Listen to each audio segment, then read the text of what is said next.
আসসালামু আলাইকুম everyone, welcome back to my channel. আজকে আপনাদের সাথে শেয়ার করব খাসির মাথা দিয়ে মুগের ডালের রেসিপি। তো এখানে আমি হাফ কেজি মুগ ডাল নিয়ে নিয়েছি। এখন এই ডালগুলোকে ভালোভাবে ভেজে নিব। তো মুগ ডাল দিয়ে আমরা যে রেসিপি করি না কেন, যেমন রুই মাছের মাথা বা খাসির মাথা, সবসময় আমাদেরকে ডালটা ভেজে নিতে হবে। তো যারা পুরনো রাঁধুনি তারা তো এটা খুব ভালো করেই জানেন, তবে নতুন রাঁধুনিদের জন্য বলে নিলাম। তো ডালগুলো আমি চুলার আঁচটা একটু কমিয়ে তারপর ভেজে নিব, কারণ চুলার আঁচটা বাড়ানো থাকলে দেখা যাবে ডালগুলো পুড়ে যেতে পারে। তো 5-6 মিনিটের মতো লো হিটে ডালগুলোকে ভেজে নিয়েছি। এখন এগুলো নামিয়ে একটু পানি দিয়ে ভিজিয়ে রাখবো, তাহলে দেখা যাবে যে ডালটা খুব ভালোভাবে সফট হয়ে যাবে। এখানে নিয়ে নিয়েছি দুটো খাসির মাথা। তো খাসির মাথাগুলো পিস করে ভালোভাবে ধুয়ে পরিষ্কার করে নিয়েছি। চুলায় একটা প্যান দিয়ে আমি এর মধ্যে তেল দিয়ে নিয়েছি। তো আমি 1 কাপের চেয়ে একটু কম তেল দিয়েছি। এখন এর মধ্যে দিয়ে দিচ্ছি তেজপাতা, এলাচ, দারচিনি। এগুলো দেওয়ার পর 1 মিনিটের মতো আমি এই গোটা মশলাগুলো ভেজে নিব। তো গোটা মশলাগুলো ভাজা হয়ে যাওয়ার পর এখন এর মধ্যে আমি দিয়ে দিচ্ছি পরিমাণ মতো পেঁয়াজ।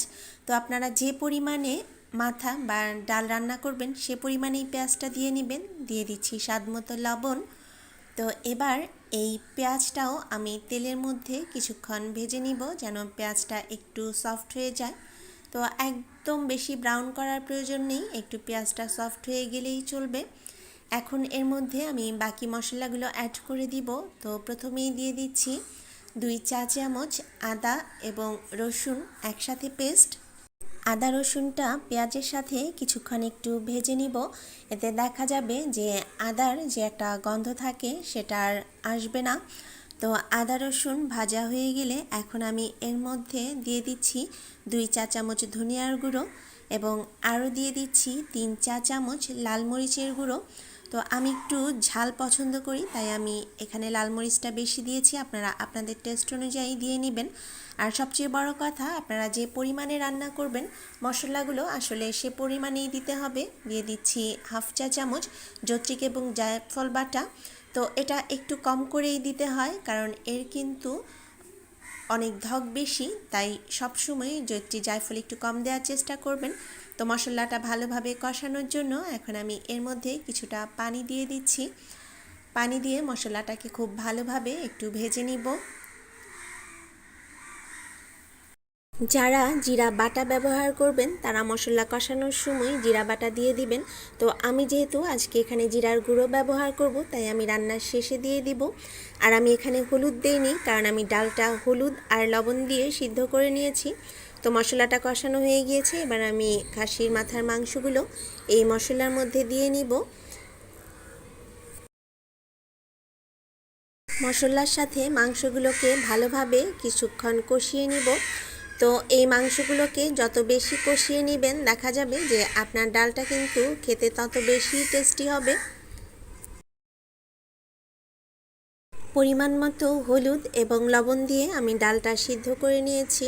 তো আলাদা করে ডালটা সিদ্ধ করে নিলে দেখা যায় কি এটা একদম ভালোভাবে সিদ্ধ হয়ে যায়। তো আপনারা চাইলে মাথার মাংসের সাথেও ডালটা কষিয়ে নিতে পারবেন। এইদিকে কিন্তু আমার মাংসটা একদম ভালোভাবে কষানো হয়ে গিয়েছে, আপনারা নিশ্চয়ই দেখে বুঝতেই পারছেন এটা একদম তেলের উপরে উঠে এসেছে। এখন আমি সিদ্ধ করা ডালগুলো এই মাংসের মধ্যে দিয়ে দিব। ডাল আর মাংসটা ভালোভাবে মিশিয়ে নিব। ডালের মধ্যে দিয়ে দিচ্ছি প্রায় 10-12টির মতো কাঁচামরিচ। তো এতে দেখা যাবে যে ডালে খুব সুন্দর ফ্লেভার আসবে। আপনারা যে যেমন ঝাল খেতে পছন্দ করেন সেভাবেই মরিচটা অ্যাড করে নেবেন। এবং ডালটা যেহেতু অনেকটাই ঘন, এখন আমি এর মধ্যে কিছুটা পানি দিয়ে দিব। তো আমি এখানে 3 কাপের মতো পানি দিয়েছি, কারণ ডালটা আরও কিছুক্ষণ জাল করে নিব। কিছুক্ষণ জাল করার পর ডালটা ফুটে উঠেছে। তো যেহেতু খাসির মাথার মাংসটাও অনেকক্ষণ কষিয়ে নিয়েছি এবং মুগ ডালটাও সিদ্ধ করে নিয়েছি, তাই এটা প্রায় অনেকটাই হয়ে এসেছে। কিছুক্ষণ জাল করার পর ডালটা অনেকটাই ঘন হয়ে এসেছে। এখন আমি এর মধ্যে দিয়ে দিচ্ছি 2 চা চামচ জিরার গুঁড়ো। তো যেহেতু ডালটা এখন ঘন হয়ে গিয়েছে তাই চুলার আঁচটা কিন্তু অনেকটাই কমিয়ে দিতে হবে, তা না হলে ডালটা নিচে লেগে যেতে পারে, এবং একটু নেড়ে চেড়ে দিতে হবে।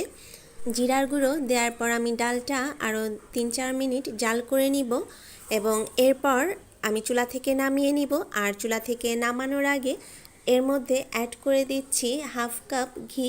তো যারা ঘিয়ের ফ্লেভার পছন্দ করেন তারা অবশ্যই ঘিটা অ্যাড করবেন, এতে কিন্তু খুব সুন্দর ফ্লেভার আসবে এবং খেতেও ভালো লাগবে। আর যাদের কাছে ঘি ভালো লাগে না তারা এটা স্কিপ করতে পারেন। তো এখন একটু নেড়ে চেড়ে আমি এটা চুলা থেকে নামিয়ে নিব। একটা বাটিতে ডালটা নিয়ে নিয়েছি, আর এর উপর আমি ছিটিয়ে দিচ্ছি কিছুটা পেঁয়াজ বেরেস্তা, যেটা আমি আগেই করে রেখেছিলাম।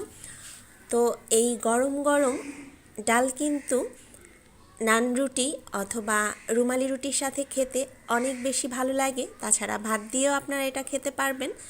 তো আশা করছি আমার আজকের রেসিপিটি আপনাদের কাছে ভালো লেগেছে। যদি ভালো লাগে তাহলে আপনারা বাসায় ট্রাই করবেন এবং কেমন হলো তা আমাকে কমেন্ট করে জানাবেন। যারা আমার চ্যানেলে নতুন আছেন প্লিজ আমার চ্যানেলটি সাবস্ক্রাইব করবেন। সবাই অনেক ভালো থাকবেন, সুস্থ থাকবেন। আল্লাহ হাফেজ।